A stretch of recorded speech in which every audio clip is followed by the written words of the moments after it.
নমস্কার, সবাইকে এই চ্যানেলে স্বাগত। আজকে আমরা আলোচনা করব ভিডিওর মাধ্যমে নিফটি 50 অর্থাৎ ভারতীয় শেয়ার মার্কেট এবং গ্লোবাল মার্কেটের ওভারভিউ। যারা এই চ্যানেলে প্রথমবার ভিজিট করছেন অবশ্যই চ্যানেলটিকে সাবস্ক্রাইব করবেন এবং যদি ভিডিওটি ভালো লাগে তাহলে লাইক, কমেন্ট, শেয়ার করে দেবেন।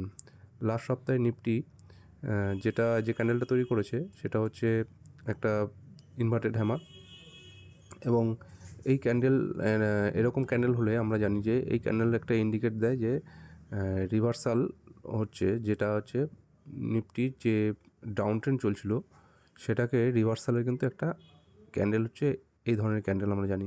তো আগামী দিনে দেখা যাক নিফটি কীভাবে কাজ করছে। তো এই সাপোর্টটা যেটা আমরা, এটা একটা ভাইটাল সাপোর্ট, এর আগে বারও বলেছি।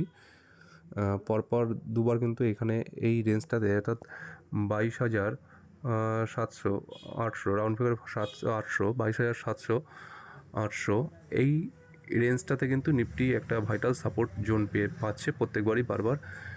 এটা উইকলি চার্ট, আমরা যদি এটা ডেইলি চার্টে যাই, ডেইলি চার্টে দেখব যে নিফটি দেখো বারবার এখানে কিন্তু সাপোর্ট নিয়েছে, একবার এর আগেও নিয়েছে এবং প্রত্যেকবারই এখানে কিন্তু সাপোর্ট নিয়েছে। এই লেভেলটা একটু স্ট্রং সাপোর্ট লেভেল, যদি এটাকে ভেঙে দেয় তাহলে আরও কারেকশন দেখতে পারি, না ভাঙলে এটা কিন্তু একটা ভাইটাল সাপোর্ট জোন আস্তে আস্তে তৈরি করছে। অর্থাৎ নিফটি এখানে বেস তৈরি করছে, একটা বেস তৈরি করে কিন্তু এবার কিন্তু টার্ন নিতে পারে।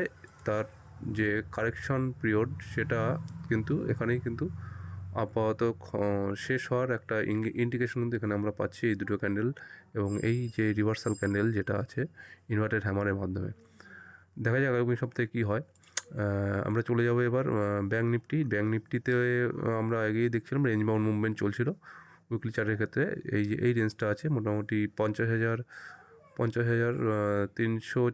400 থেকে এদিকে 47,900 এদিকে 50,400, এই রেঞ্জের মধ্যে কিন্তু ব্যাঙ্ক নিফটি ঘোরাফেরা করছে এবং এটা একটা ভাইটাল সাপোর্ট জোন এবং 47,800 আর ভাইটাল রেজিস্ট্যান্স জোন হচ্ছে 50,300।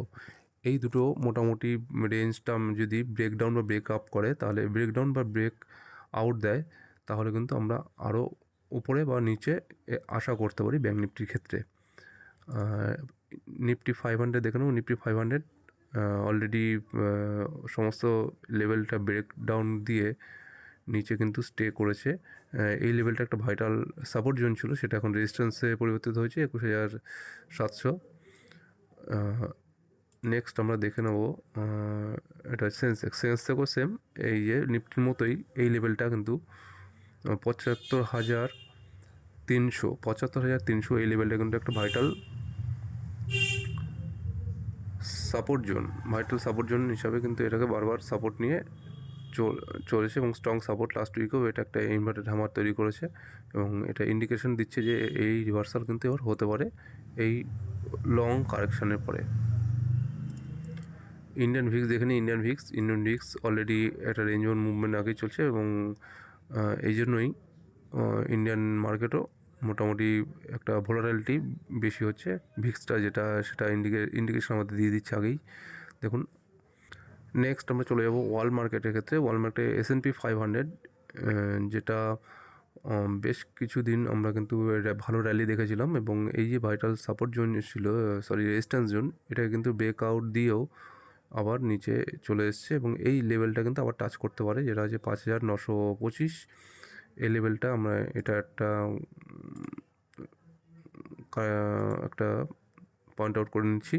তো এই লেভেলটা কিন্তু আমরা কিন্তু টাচ করতে পারে S&P 500। ন্যাসডাক দেখে নেব। ন্যাসডাক অলরেডি ব্রেকআউট দিয়েও কাজ করেছে এবং এই লেভেলটা আবার সাপোর্ট হিসাবে এই লেভেলটা কিন্তু একটা ভাইটাল লেভেল হিসাবে তৈরি হয়েছে এবং যদিও এখানে ভলিউমে কিছুটা কমজোরি এসেছে। নেক্সট আমরা দেখে নেব ডাউ জোন্সের ক্ষেত্রে এটা রিকভারি মুডে রয়েছে। দেখুন এখানে যে কার্ভিং একটা সিচুয়েশান তৈরি হয়েছে, এই কার্ভিং সিচুয়েশানের জন্য এখানে একটা রিকভারি মুড ওটার বেস তৈরি করছে। এই লেভেলটা কিন্তু একটা বেস তৈরি করে এখানে রিকভারি মুডে আছে। যতক্ষণ এই রেজিস্ট্যান্স লেভেলটা ওভারকাম করছে ততক্ষণ কিন্তু ডাউ জোন্সকে আমরা আপার মুভমেন্ট দেখতে পারবো না ডাউ জোন্সের ক্ষেত্রে। রাসেল অলরেডি ব্রেকডাউন দিয়ে নিচে আবার জোনে ফিরে এসছে, তো রাসেল চার্টটা খুব একটা ভালো নয়। নেক্সট দেখে নেব ডলার ইন্ডেক্স অলরেডি অনেক কারেকশান দিয়েছে। এখানে মোটামুটি এখানে ছিল 709 অবধি গেছিলো হায়েস্ট, তারপরে এখন বেস লেভেল আছে ডলার ইন্ডেক্সের যে বেস লেভেল 106 পয়েন্টটা আমি আর বলছি না, তো এই লেভেলটা রয়েছে এবং ভলিউমটা কিন্তু এখানে উইক আছে। আশা করা যাচ্ছে যে এই লেভেলটাকে কিন্তু ব্রেকডাউন দিয়ে আরও নিচে আসবে। এই ডলার উইক হলেই অন্যান্য ক্ষেত্রে আমরা ইকুইটি মার্কেট বা কমিউনিটি মার্কেটের ক্ষেত্রে কিন্তু আমরা পজিটিভ দিক ধরে নিতে পারি। ভলাটিলিটি দিক দেখতে নেবো। ইউএস মার্কেটে ভলাটিলিটি আপ ডাউন করছে, যেহেতু এটা আপ রয়েছে সুতরাং ইকুইটি মার্কেট কিছুটা উইক হলেও হতে পারে, তো নেক্সট উইকে দেখা যাবে। আর কিছু এখানে বাদ গেল কিনা আপনারা কমেন্টে লিখে জানাবেন। আশা করি ভিডিওটার মাধ্যমে একটা ওভারভিউ দেওয়ার চেষ্টা করলাম, আপনাদের ওভারঅল একটা আইডিয়া দিলাম। আর ইন্ডিয়ান মার্কেটের ক্ষেত্রে একটা জিনিস একটু আমি দেখিয়ে দিই যে মেটাল সিএনএক্স মেটাল যে ইন্ডেক্সটা রয়েছে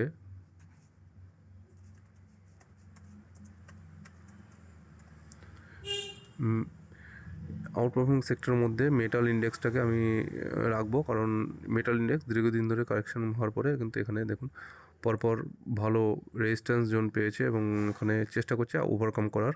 তো যদি আমরা ডেলি চার্টে যাই, ডেলি চার্টে দেখে নেবো, ডেলি চার্টেও দেখুন 20 EMA সাপোর্ট নিয়ে এর আগের সাপোর্ট নিয়ে এটা ওভারকাম করার চেষ্টা করছে। এই লেভেলটা যদি ক্রস করে দেয় 8700, তাহলে কিন্তু আমরা মেটালে কিন্তু রিকভারি মুড আমরা বলতে কনফার্ম হবো রিকভারি মুডে।